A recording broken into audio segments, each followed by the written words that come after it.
How was the first day? The students or the student, how was yesterday? Is good? So, this morning I will introduce the Dr. Harvey J. Orta, one of the Nobel Prize laureates. He is a medical researcher and biologist and physician, is a distinguished emeritus in NIH in United States. So he is now in United States, and in 1989, Dr. Orta and his colleagues discovered hepatitis C virus, which was previously called non-B hepatitis virus. This hepatitis C virus is the main cause of the liver cancer and its related death. And this discovery has played a crucial role in advancing the development of screening and treatment for hepatitis C infection, leading the WHO World Health Organization to consider the elimination of hepatitis C by 2030. So this incredible advance has been made possibly thanks to the work of Dr. Orta, which lead the Nobel Prize Committee to confer him to 2020 Nobel Prize in Physiology and Medicine, along with two other researchers. So maybe today, Dr. Orta will present his lecture titled Hepatitis C, the End of the Beginning and possibly in the Beginning of the End. So we are now waiting for his slide, but please take a time to a little bit more wait. Is okay? Yeah. Okay, Go backwards, go backwards. Okay, so shall we start from your presentations? Good morning. Good morning again. Good morning. Okay, I'm very honored to welcome to, okay. So hello, good morning. So I already introduced you to all, so it's a time limitations. Please start your presentation, Dr. Orta. I also introduce you to all, so please start your presentations. Okay. Okay. Well, first, I apologize for the delay. My computer somehow froze up, and I couldn't load my slides. So they're being controlled from Hiroshima, not from my side. But this title is pretty much what I'm going to talk about today, and we'll get back to this. Next slide, please. Now, I'm very sorry I could not be in Hiroshima today. Many things have kept me from traveling, but I've been in Japan many times, including Hiroshima. And this is a picture I took of my wife after my visit to Hiroshima. We went to Naojima, the art island. And this was a picture of my wife on a rainy day standing next to a Kusama pumpkin. And I remember that trip so well, and it was just a beautiful experience. Next slide. So today I'm going to tell you two intertwined stories. Next slide. Next, click. First will be a very short version of the story of my life, because I think it has some instructions for young people of how failure can sometimes turn into success. And then I'll talk about the life and the possible death of the hepatitis C virus. Next. Now, I was born in New York City just after the Great Depression. And at that time, food was still hard to come by. But I managed to grow up from this baby state. And I grew up in a rather tough neighborhood in New York City and was forced to join a tricycle gang But very early on, I realized that I wanted to be a doctor. And that thought has remained with me throughout my life. On the right-hand side is a picture of me when I was age 13 at my bar mitzvah. And I want you to notice the large crop of hair I had and the beautiful pompadour, proving next that I'm not really bald. I'm a hair donor. So we'll go. Don't project the slides too fast. I spent many years in Rochester, New York, in Rochester University in upstate New York on the Lake Ontario. This is not really the picture of the university, but it was something like that. And I spent 4 years in undergraduate school and then 4 years at Rochester Medical School, finally graduating both institutions. Next. And what I want to bring up is that I did my internship and I was in my residency when the first critical turning point of my life occurred. I received this draft notice from the U.S. Army asking me to report to Fort Dix, New Jersey on November 30th of 1961. This was a shock to me. We had a military draft at that time, and there was a crisis going on in Berlin. They let people go through medical school and through their internship, but once you were in your residency, you became eligible for the draft. And I hope you will never face a draft in Japan again, but I was sort of panicked, but with a lot of help from faculty, I had already applied to NIH, and I was able to get to NIH and join the public health service before I joined the Army. Now, had I joined the Army, my life would have been totally different. I would have gone to Germany, I would have seen a lot of Europe, and I would have gone into clinical practice, which was my goal anyway. But instead, I came to NIH, and I got my first taste of medical research. And I'm not going to go into it, but my first taste of medical research got me involved in the discovery of the Australia antigen, which later became a marker for the hepatitis B virus. But I still was committed to finishing up my clinical training. I went to the University of Washington, Seattle for my second year residency, then came to Georgetown for a hematology fellowship. And then at the end of my fellowship, I applied for a practice position in Washington, a very coveted practice position. And I got my second critical turning point, next slide, which was the fact that I was rejected. I did not get that practice position that I coveted, and I was quite disappointed at that time. But it changed my life again, because instead of going to practice as I had planned, my boss at Georgetown said, well, you can always go into practice. Why don't you stay here on the faculty at Georgetown? Which I did. And after several years on the faculty, I no longer wanted to go into practice. I liked academic medicine and determined that I would make a career of academic medicine.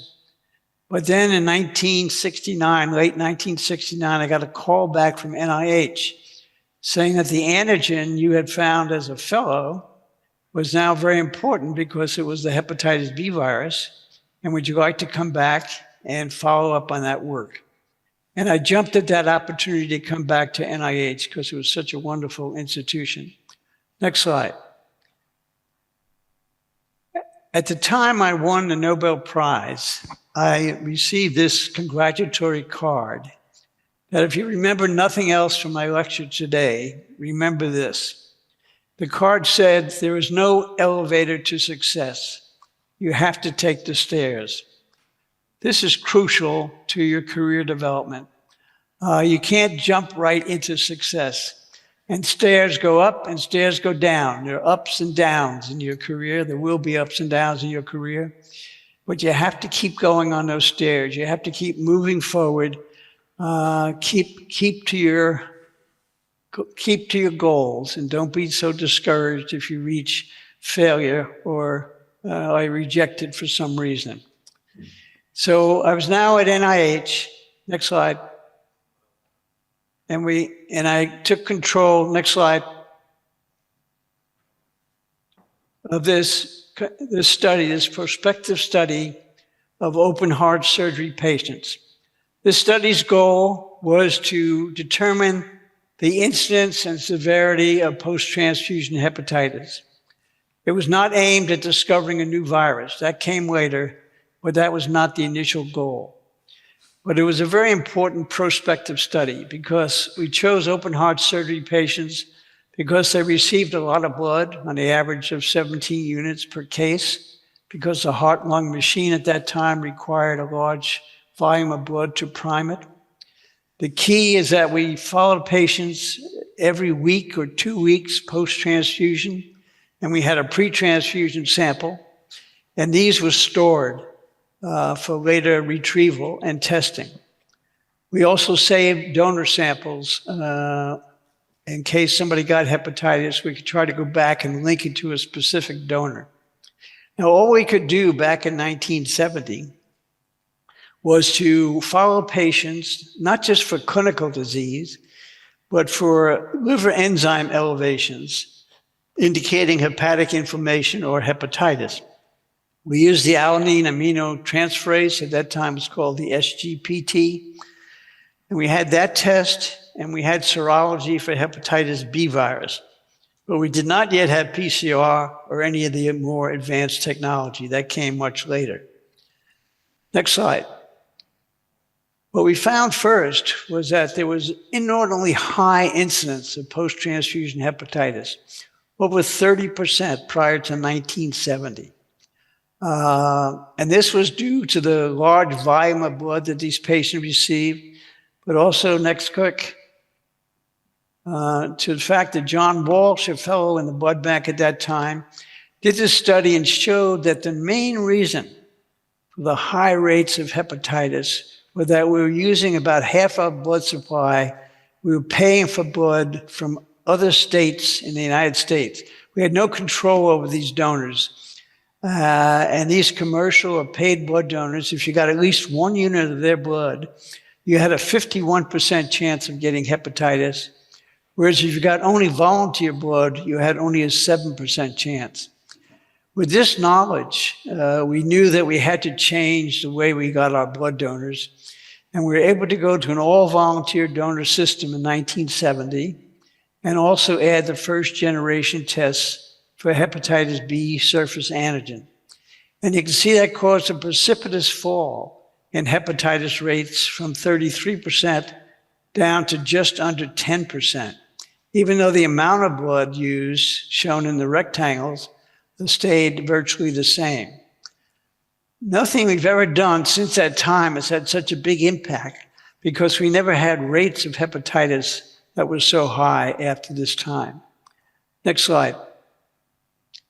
In 1973, Abbott Laboratories developed a more sensitive test for hepatitis B surface antigen, and we went back into these stored samples and was somewhat surprised to find that of the total cases of hepatitis, only 25 to 30% were due to hepatitis B virus, and there was some other non-B entity which was the major cause of post-transfusion hepatitis. Then in 1975, next click, Feinstone, Kapickian, and Purcell, from your right to left, using immunoelectron microscopy, discovered the hepatitis A virus. Now, these were our collaborators at NIH, and I immediately went to them with our non-B cases and had them tested for hepatitis A by Steve Feinstone. Again, that was the only other known virus at that time. We found that not a single case of non-B hepatitis was due to hepatitis A or infectious hepatitis. And it's then that we brilliantly deduced that these cases were not due to A and not due to B, we would call this non-A, non-B hepatitis. Now, we took this very awkward nomenclature because we hadn't yet proven that it was a virus, and if so, we didn't know how many different agents it might be. So we called it non-A, non-B, and we thought that we would quickly discover the real cause of this virus and then call it hepatitis C. Next slide. So now we had non-A, non-B, and the next step was to prove infectivity. Next click. And we went to the chimpanzee model. Now, we are not allowed to use chimps anymore, but they were invaluable in these early studies of hepatitis. No chimps developed clinical hepatitis. They were not harmed in this study. In fact, they loved to be in the study, and you could see here them lining up to sign their informed consents. But the chimp was so valuable, some people think that they should have received a Nobel Prize. We were able to transmit non-A, non-B, next click, from patients who had both acute and chronic non-A, non-B hepatitis, and also from asymptomatic donors who had been implicated in hepatitis transmission. So now we had a good animal model for hepatitis C. And then the next step in our staircase came up. Next slide. This patient, Mr. H, became the most valuable patient that I have ever studied. We followed Mr. H for 30 years. He was an inveterate amateur mountain climber. He liked to blaze trails on mountains. And one day while up on a mountain, he had a cardiac arrest. And he would have died on that mountain, except that his wife was there and she knew CPR and she resuscitated him, saved his life, and eventually he made his way to NIH. Next slide. This slide shows his clinical course. So concentrate on the left-hand panel. And if you look at the blue curve, this is his serum ALT, his enzymes of liver inflammation. You can see he was normal to begin with at 0.0. At about 4 weeks post-transfusion, his ALT began to go up very gradually and then suddenly increased dramatically, so that by week 9, his ALT levels were 2,112, with the upper limit of normal being 40. He was very sick at this time. He was jaundiced. He was nauseated. He was very, very sick. But he got better fast because, as you can see, the enzymes came down from that peak very rapidly, back almost to normal in a short time. At point A on that curve, I obtained a plasmapheresis unit from this patient. And we took 1 ml of his serum and put it into a chimp shown on the right-hand panel. And that caused hepatitis in the chimp. And Bob Tassell titered this material in other chimpanzees and found that it had a high titer, 1 × 10⁶.5 chimp infectious doses.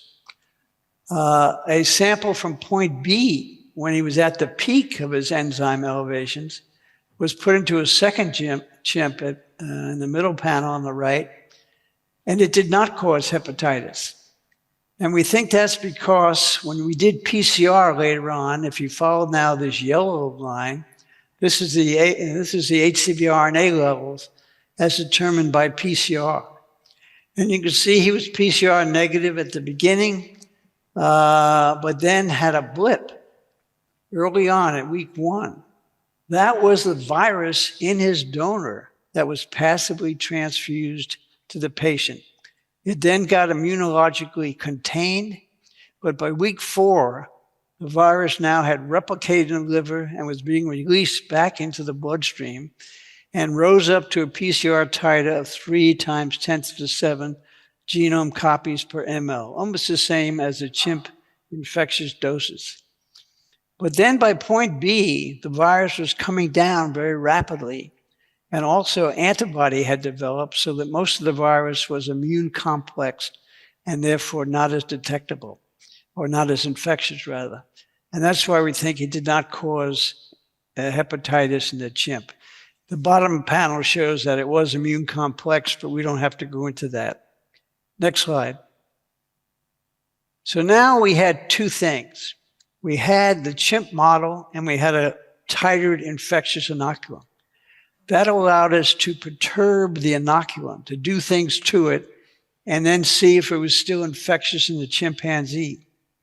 Steve Feinstein treated the inoculum with chloroform and found that it did not infect the chimp any longer.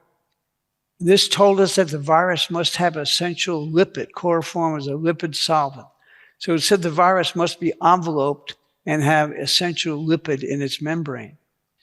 Then we did filtration studies, passing the virus through different size filters, seeing which ones it passed through and which ones it got stopped at, using the chimp again to test the filtrates.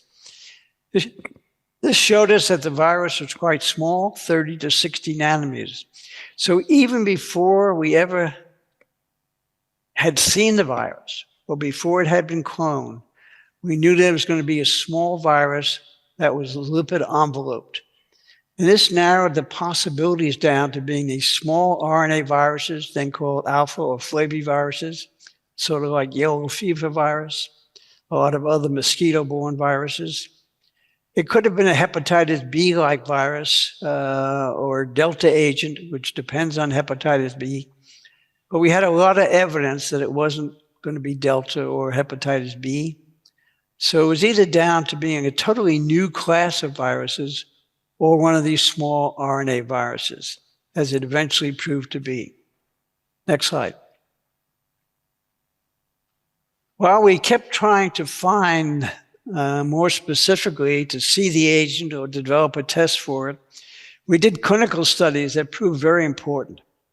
With the NIH liver group, we did biopsies on 39 of these non-A, non-B patients.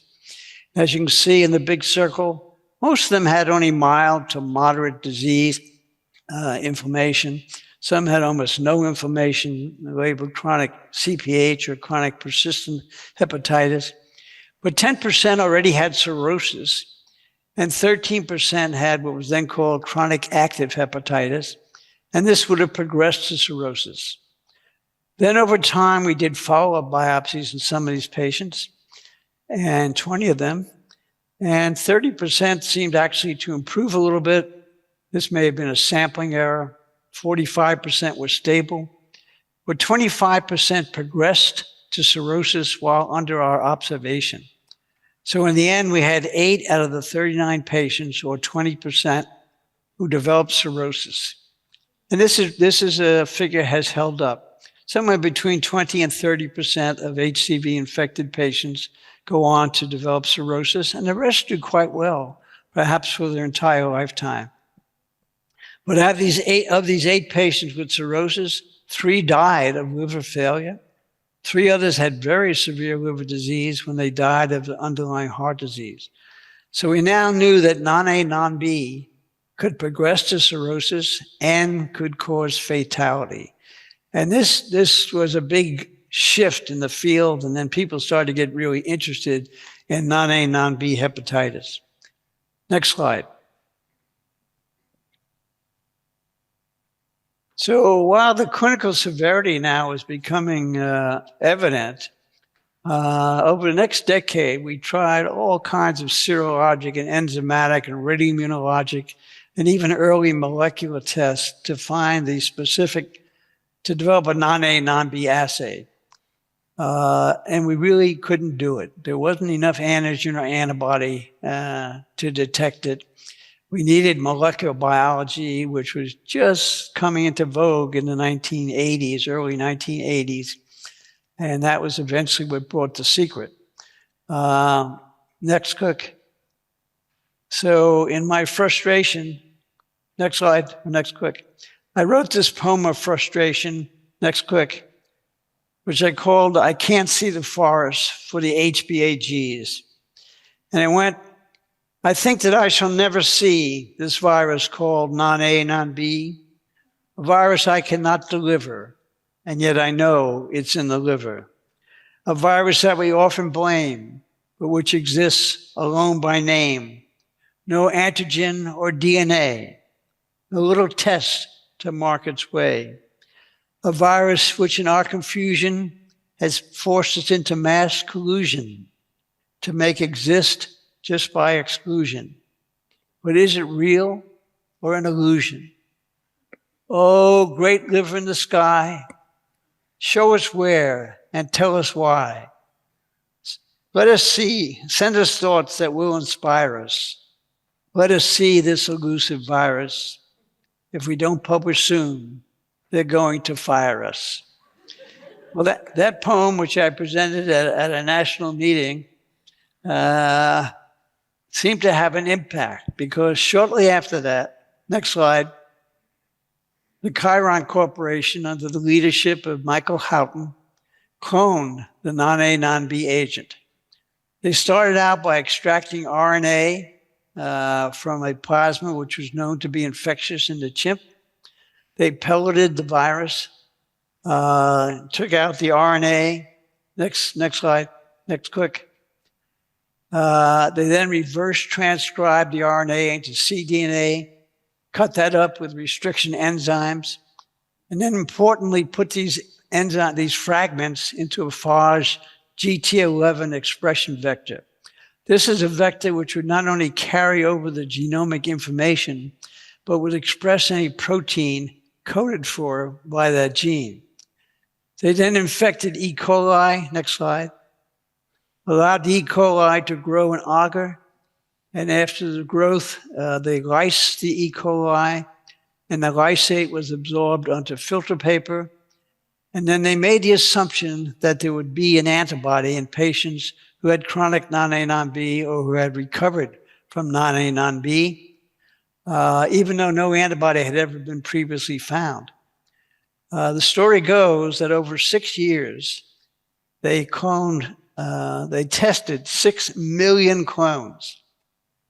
And out of those 6 million, only one clone reacted with this antibody. But then once they had this one reactive clone, they could subclone it, re-express the protein, and then walk the genome to make a larger fragment. Eventually, they had enough antigen to develop an antibody assay. And then they renamed this virus the hepatitis C virus, which they liked because the C also stood for Chiron. But that was the next letter, logical letter in the alphabet. Next click. This is a picture of Michael Houghton on your right. At the time he won the Lasker Prize, and he also shared the Nobel Prize with me and Charlie Rice. And on the left is Dan Bradley, who worked with them from the CDC and did many of the chimp experiments that were critically important. Next slide. Now, when Chiron believed they had a test for hepatitis C, they asked for the infamous Alter panel. This was a small panel of samples that I had developed that contained samples that were known to be infectious in the chimpanzee and negative controls that came from blood donors who had donated more than 10 times and never been implicated in hepatitis transmission. It was a small panel, but it was tricky in that every sample was present in duplicate, and every duplicate was in a totally random position. 19 other laboratories who had claimed to find a non-A, non-B test failed to break this code. But Chiron broke it perfectly. They detected antibody in 3 patients with chronic non-A, non-B hepatitis in each of 6 samples in 6 different random positions. They detected it in 2 implicated blood donors in 4 different random positions. They did not detect it in 2 patients with acute non-A, non-B because they were looking for antibody and it hadn't yet developed.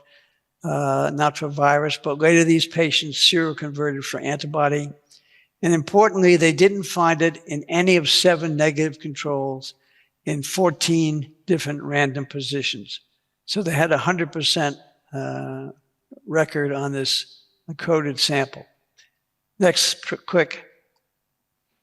We then looked at 15 of our best non-A, non-B cases and found that every one was antibody negative prior to transfusion and became positive for antibody from 2 to 6 weeks post-transfusion. We then looked at 25 cases. Next.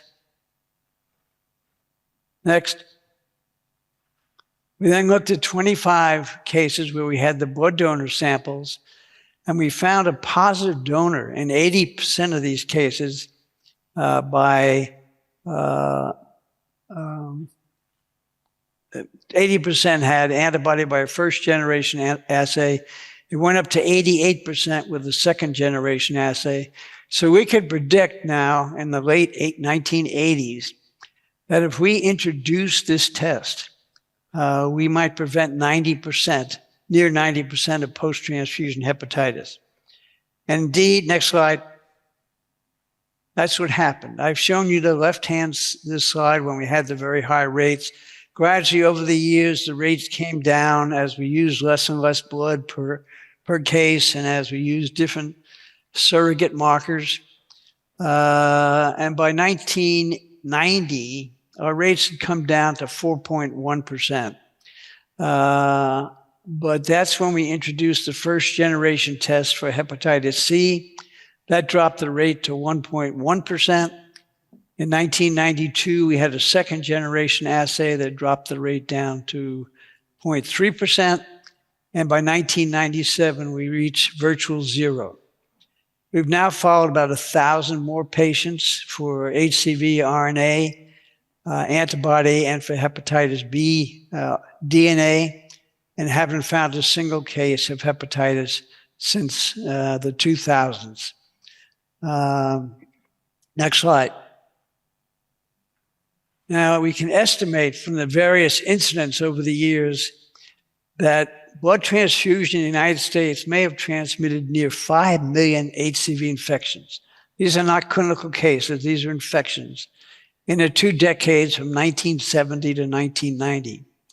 And conversely, when we added this test for donor screening in 1990, we could calculate that we would have prevented 2.4 million additional transmissions in the 2 decades from 1990 to 2010. Next slide. Now, this is the same slide, just with this downward arrow. And I show this because this is not only the story of post-transfusion hepatitis. This is the story of my life. And you can see that both hepatitis and my life are on this very steep decline. And I'm just happy that hepatitis C seems to have disappeared from transfusion, and I'm still standing to talk about it. We'll see. Next slide. Now, all this work was done at NIH, and I don't think it could have been done anywhere else because it took so long to evolve. But people who work at NIH are thought to be lazy and thought to be on the government dole. But I just wanted you to know, next click, that I always gave 100% at work. Next click, it's just that it had a peculiar distribution. Now, this is Monday, so this is not one of my good days, but I hope I'm getting something across here. Next.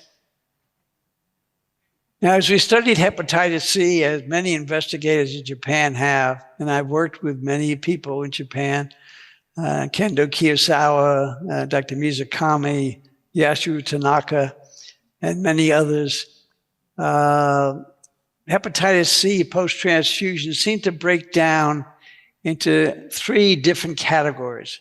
Most patients had this very stable or slowly progressive course where they could go 40, 50, maybe their whole lifetime without ever progressing to cirrhosis. But 20 to 30% went on to cirrhosis in 15 to 40 years. And a small group, less than 5%, developed cirrhosis in maybe 5 to 10 years.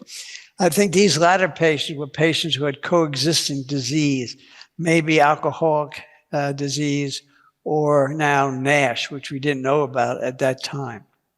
Next slide. So we did studies with Patricia Farsi here at NIH to see if we could see a difference between those who progressed slowly and those who progressed rapidly. The slow progressors are shown here in yellow, the rapid progressors in blue. And you can see the slow progressors had their HCV RNA rise rapidly at the beginning, then seemed to be contained by some innate immune response, but then grew in the liver and broke out in high titer again, and then persisted for the rest of their existence. Whereas the rapid progressors never had this early immunologic containment. Next click. What we found was that the rapid progressors had high levels of MCP1, monocyte chemotactic protein.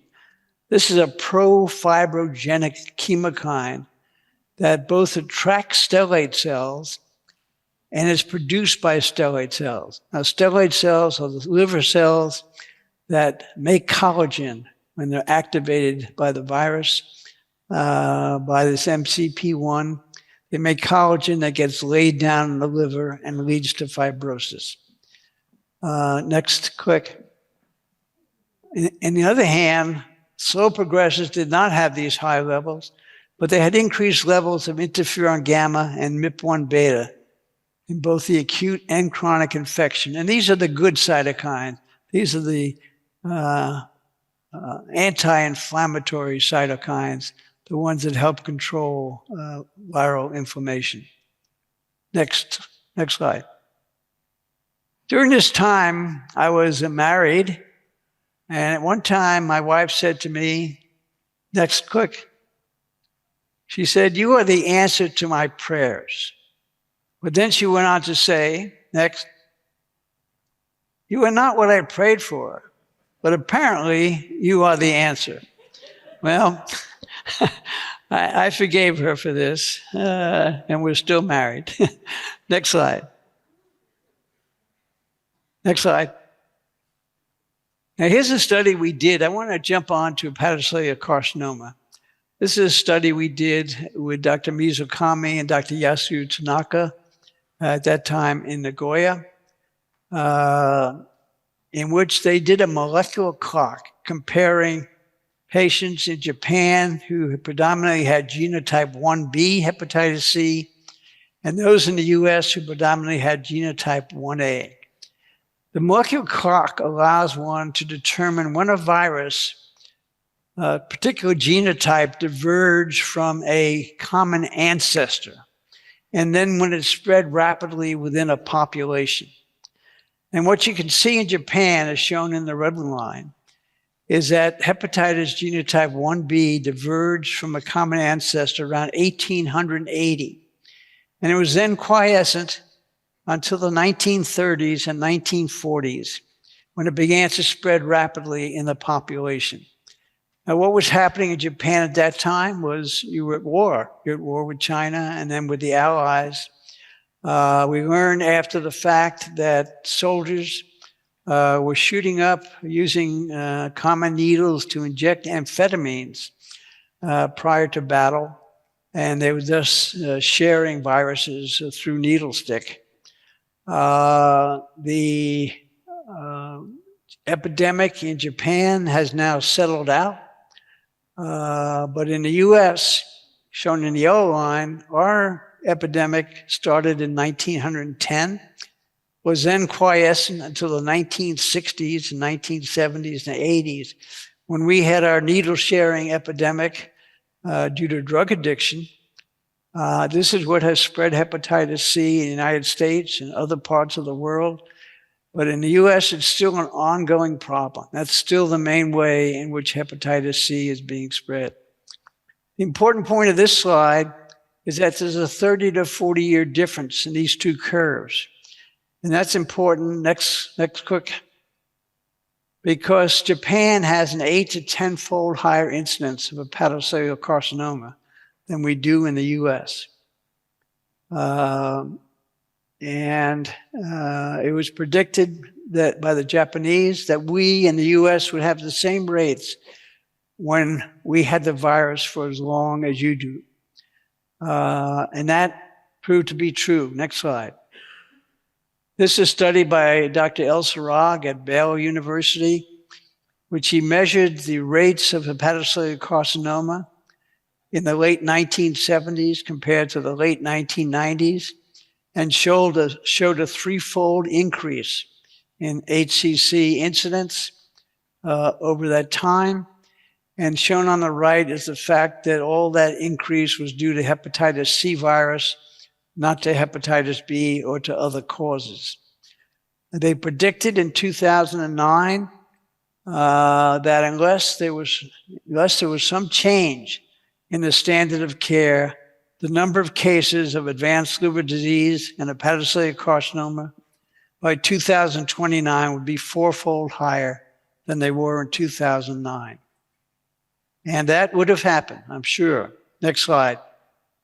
But there has been a major change in the standard of care. The treatments have increased from using just interferon to interferon plus ribavirin to pegylated interferon plus ribavirin, and now to these direct-acting antivirals, drugs that are specific for critical enzymes in the hepatitis C virus, the polymerase, the replicase, and other enzymes. And we now have 95 to 98% cure rates, sometimes 100% cure rates in some studies. Next slide. So we're now at the end of the beginning. We've had the discovery of non-A, non-B hepatitis. We've had the cloning of hepatitis C virus. We've had the development of these remarkable drugs. That's the end of the beginning. And next click. So we could speculate, could this be the beginning of the end? Next slide. Well, that depends on whether you see the glass as half empty or half full. If you see the glass as half full, next slide, you can say next. You can say that with cure rates now approaching 100%, from this time forward, once HCV infection is identified, no one should develop cirrhosis or die from hepatitis C sequelae, including hepatocellular carcinoma. Next slide. But if you see the glass as half empty, next, you know that there are problems to eradication. Namely, globally, only 20 to 40% of HCV carriers have been identified. The others are still silent carriers who don't know they have hepatitis C. Next click. Access to treatment has been a big problem, especially early on. Only a minority originally got treated with DAAs because they were so expensive. The proportion is now increasing because in the developing world, insurance companies have recognized and governments have recognized that it's cheaper to treat hepatitis C upfront than it is to treat cirrhosis and liver cancer and hepatic failure at the ends of the line. So more and more people are getting treated. Next. But the high cost of drugs remains an impediment. So cure is no longer constrained by science. We have the right drugs, we have the right tests. It's really a matter of dollars. So how are we going to get rid of this virus globally? Next slide.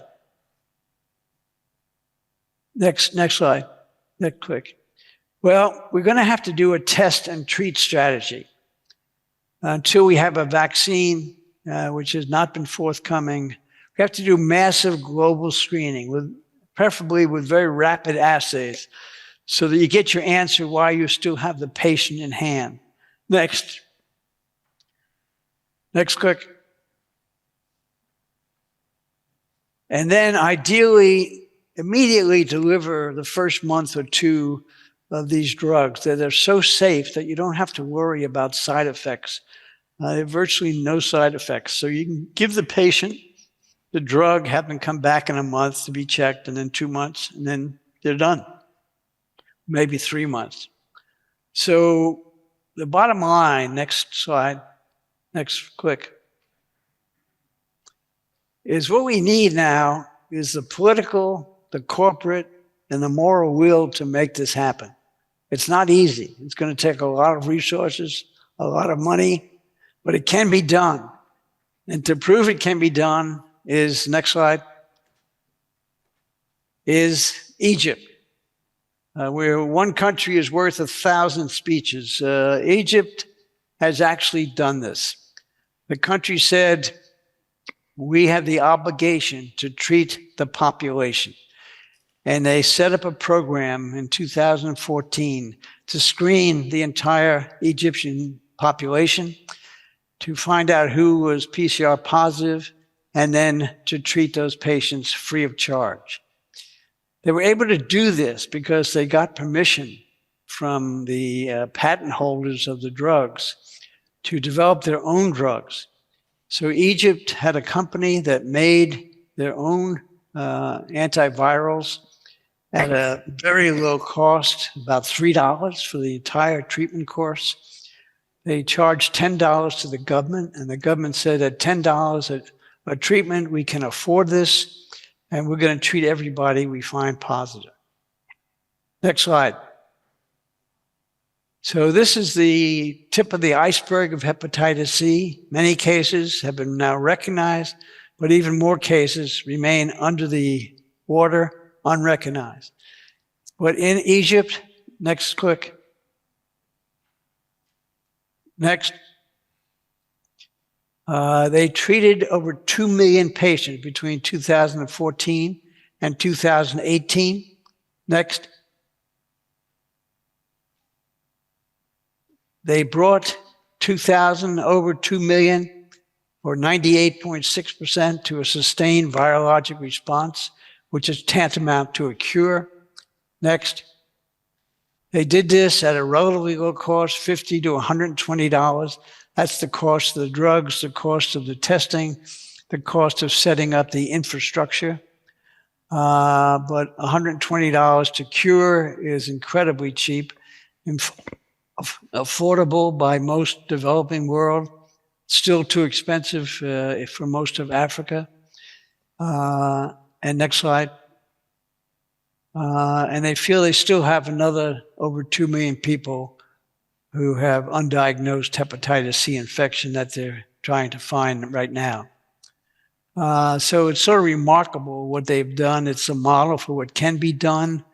There's a big effort by the World Health Organization, by the Hepatitis Task Force, the Global Task Force for Hepatitis Elimination, the United Nations, to now eradicate or eliminate hepatitis C throughout the world. And we're going to concentrate particularly on Africa, which is the greatest challenge. Next slide. So that's really the end of my story. I'm now in what are called the golden years. The golden years of aging are not so great. Next slide, as seen by what happened to Superman when he aged. Next slide. Or next to Wonder Woman. Aging is not an easy thing, not for the weak. So this has given me a new perspective on age versus my philosophy. Next slide. Where I plotted age against next potential. Next. And this is me out here. I've used up my potential. But next slide. This is you people, you young people. You have your whole life ahead of you, your whole scientific life ahead of you.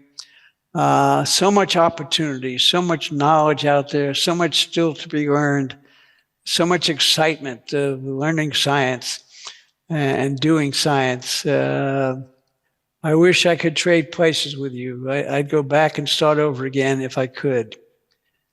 Next slide. So I want to leave you with this thought.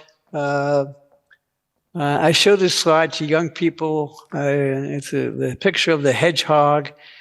and this young child showing wonderment at nature, at animal life, at nature in general.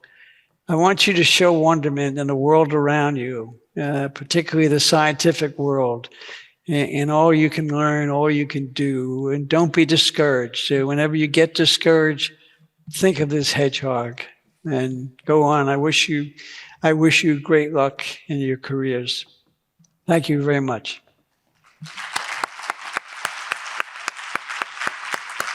Thank you. Thank you very much, Dr. Alta. So it's a great talk and great story. It's very good wit of yours, and including the poem. So I'm sure that...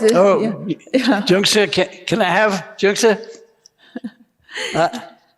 Okay, Junko? so...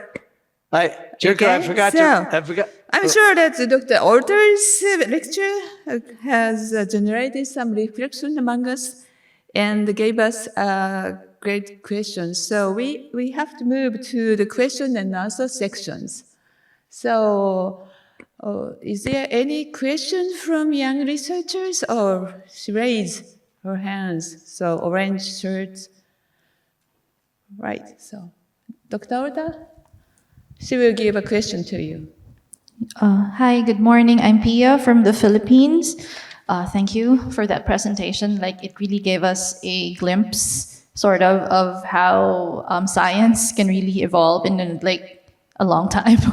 So, I have two questions. First would be for cloning. You said it took a decade before the virus can be cloned. Why is that? Is it just lack of resources, or is it like no one was interested in it, like there's no money in it? And second, it's a virus. What's its possible source? Thank you.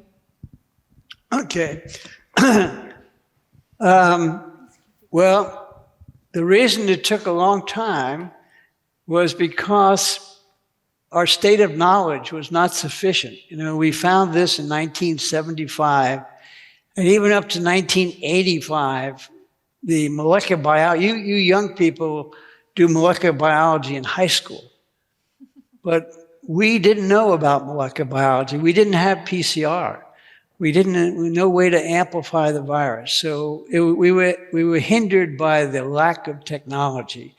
And Chiron was the first to introduce this cloning strategy that finally worked. So that's why it didn't happen until the mid or late 1990s. The second part of your question, I'm sorry, was? Your presentation started with really investigating hepatitis or liver failure in patients that were transfused with the donor blood. So basically, it started with people, at least the investigation part. But where is it from? Like, is it like from one species to another? Was there a jump? I mean, what's your theory on that? Yeah, we don't really know where hepatitis C came from. It's been around a long, long time. If you go back into ancient specimens, you can still find it. So how it jumped to humans, we don't know. You know, we know it probably came from a chimp. That's how a lot of these viruses started. They come from maybe a bat into a chimp. Then the chimps get eaten by natives who kill them for food or for sale or for pleasure. And then they get chimp blood, or they eat chimp materials and get infected. So I suspect that's how it started out. That's probably how HIV came about as well. But we don't really have proof of that. Okay. Thank you. Thank you very much for your work. Thank you. Okay. Thank you. Is there any questions? Okay. Here is the red scarf.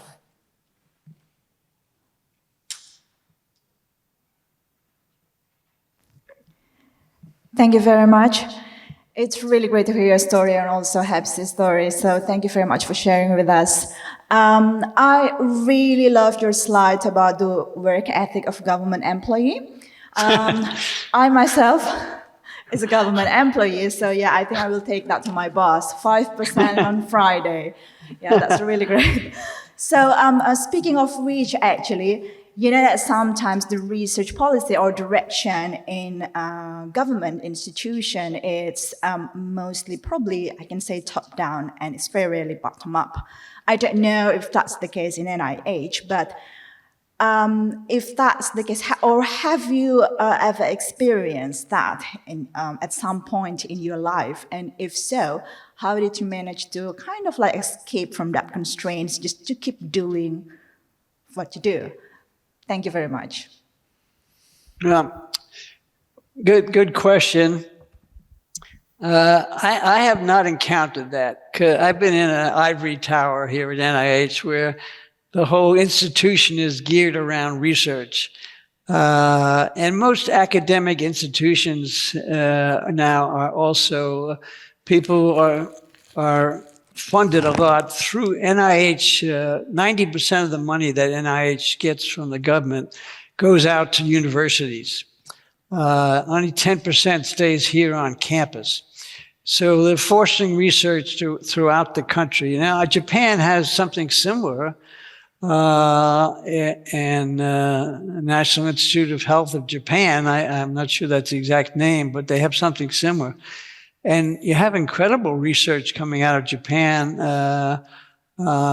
So I don't see that being restrained. I'm not there in Japan, or am I sure you're from Japan, but I have not, I mean, there are hurdles, there are things you have to get over, there are government controls, there are restrictions, there are IRBs, there are things that make it difficult, but nothing that says you shouldn't do research. It is, however, probably underfunded in many areas of the world, which keeps people from doing it. That's true. But in Japan and in the U.S., I think it's highly regarded. And tell me if I'm wrong on that. Okay. So that's all I have. Thank you so much. I'm from Indonesia, by the way. So yeah, I know it's probably a different case with developing countries. I know I'm probably wrong anyway. Yeah. But thank you very much. You're not wrong. It really depends upon the economy and whether a government can afford to foster research. I think probably every country wants to do that, but not every country has the resources to do that or to do it as much as they should. But for those who can afford it, that's, I mean, not just medicine, you know, physics, science, astronomy, they all need to be supported.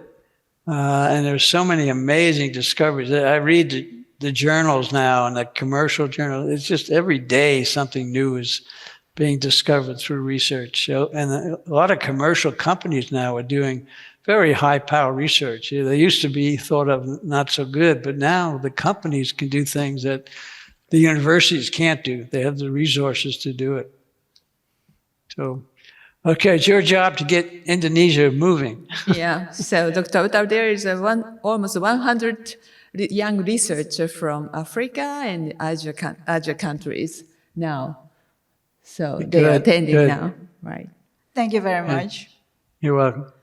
Okay, is there any questions? Okay, in the young boy, young.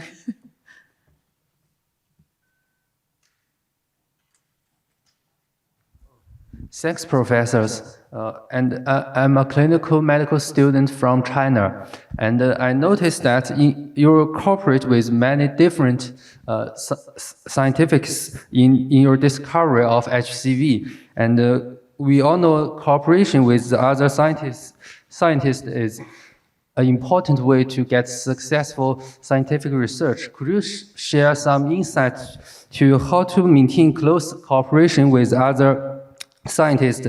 And we know that you are very humorous. Is that the key factors to keep keep cooperations with other scientists?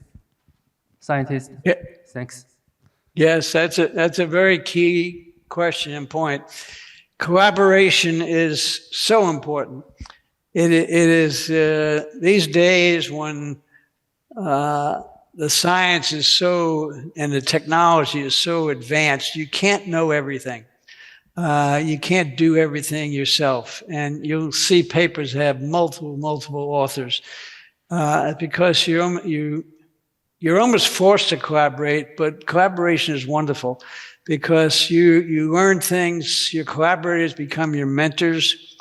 You bring something to the table. They bring something to the table, and it's crucial. And I had so many collaborators. I could not have done what I'm credited with doing without multiple collaborations within NIH, with investigators in Europe, investigators in Asia. I didn't mention China before, but I've done my main associate was from China, worked with me for 20 years. I've had fellows from China, very, very good. I've had a lot of fellows from Japan. The fellows are so knowledgeable and so helpful. It's very important to collaborate with them and to collaborate with other senior investigators. So, yeah. Thank you, Professor. Okay, there is almost the time up. Oh, thank you very much, Dr. Orta. Junko? Yeah? Junko? Yeah. So If I remember that your talking is no elevator to success. Please take a step. It's very good words. So please remind. Please thank to the Dr. Orta. Yeah. Thank you very much, Dr. Alter and Dr. Tanaka. Let's show our appreciation with a round of applause.